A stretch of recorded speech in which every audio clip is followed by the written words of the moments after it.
Meatloaf and I were both fanatic Yankee fans, and when I was writing the song, I sort of had a sense of the structure, and I knew it was going to start as a flashback, which it does. I remember every little thing as if it happened only yesterday, and I knew it would have to then go to the actual flashback, and I just wanted to write a sex scene. And I remember sitting there in this apartment trying to think, how am I going to do a sex scene without being filthy? And the first thought that occurred to me was the baseball code of going to first base, second base, third base, and home.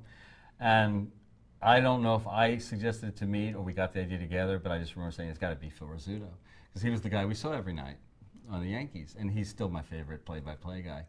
Partly because he's a brilliant play-by-play man, and he was a great shortstop, but he was also fairly hallucinatory. You wonder what medication Phil was on. He would just riff off on the most wild subjects and say anything. And he just had that sort of that Yogi Berra, a little bit of the Yogi Berra in him. And when we decided to do it, I had to write it out. I wrote it out using all these Phil expressions, using every holy cow that would fit, He's going to slide in, holy cow, he's going to make, and it was very funny because we went to the session, and Todd Rundgren thought it was an idiotic idea.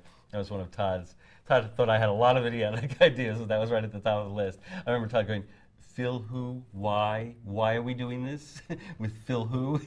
And I said, well, it's a really good idea. He's the Yankees play-by-play man, the shortstop. Yes, and my question again is, why are we doing this?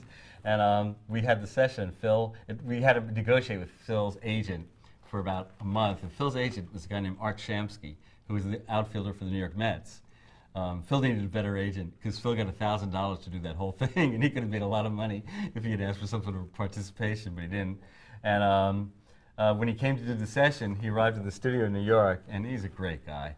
And Todd arrived very reluctantly because he didn't think it was necessary. But Todd forgot to bring the tapes, so we had no tapes at all, and Phil hadn't heard the song, which actually we thought was a blessing because we never told Phil it was like sexual stuff. We just said, you're going to do a play-by-play. It'll be fun. And when Todd didn't have the tapes, he said, well, how am I going to hear what's going on? And I said, well, we'll just wild track it. We'll just put you on a tape and we'll make it fit. He said, well, okay. And I remember him saying, this isn't anything dirty, is it? No, it's about going from first base to home plate. And actually, one of the great things is to this day, Phil is like, has a great attitude about it. We went to Yankee Stadium in 78 or 79 to present the Yankees with a platinum record. And George Steinbrenner, and we presented some specific ones to Phil Rizzuto. And I remember we were in the dugout. It was a great day for me and Meat to be in the dugout at Yankee Stadium, which still thrills me more than any concert experience. It was just magnificent. And Phil Rizzuto comes running into the dugout from off field, yelling at us. He goes, Steinman, Meatloaf, you huckleberries! Why did you tell me this was dirty? The nuns are never going to forgive me. I take more, they won't leave me alone at the church about this. He's really religious. And he says, everyone is telling me, didn't you know the kids are having sex in the car? Oh, holy cow. I'll never get over it. My kids love it, though. My kids is their favorite. They like it more than my baseball sportscast. And he always remember going, you huckleberries, you didn't warn me about this. And him ranting about the nuns. And it was I wasn't that surprised, though, because before we met Phil, some station somewhere in the country, St. Louis or something, was clever. They had gone out to spring training for the Yankees in Florida, and they had taped Phil's reactions. So I heard it first on tape. They said, we want to play something. And then, so Mr. Rizzuto, what did you think of that Meatloaf, Paradise by the Dashlight? Holy cow, that's a dirty thing. I didn't have any idea. You should hear the nuns. They just are so upset.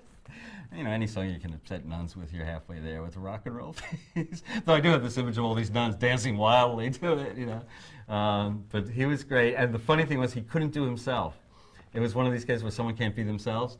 He had to go out there and do it without any music, just say it, which should make it easier because he doesn't have to, time it to the music.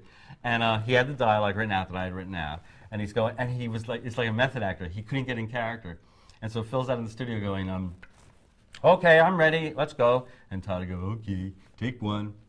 Holy cow, we got a real pressure cooker going here. And I go, okay, Phil, hold on 1 second. What's wrong? I'm reading what you wrote. No, it's not, it doesn't feel right. Well, what's wrong?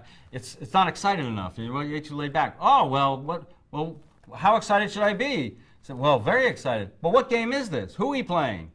He was like Robert De Niro all of a sudden.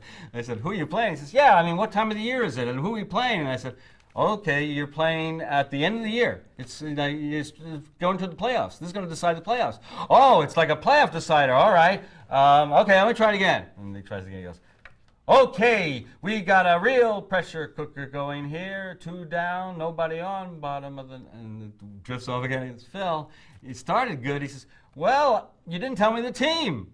You got to tell me the team. I said, oh, it's the Red Sox. I'm sorry. I meant well, it's the Red Sox. And this went on like about 9 takes till we had it down to the specific pitcher, the catcher, who was on base, who was trying to get on base, the manager, everything was like specific. And when he finally got that, like the 9th time, he says, okay, and he wrote everything down. He says, the Red Sox and such pitcher, and he said, okay. Holy cow, we got a real pressure cooker, and it was perfect. It was great. It was Phil Rizzuto as Al Pacino. You know, all he needed, he expected him any time to go, holy cow, Attica, Attica, Attica. Phil became a method actor. It was very cool to see.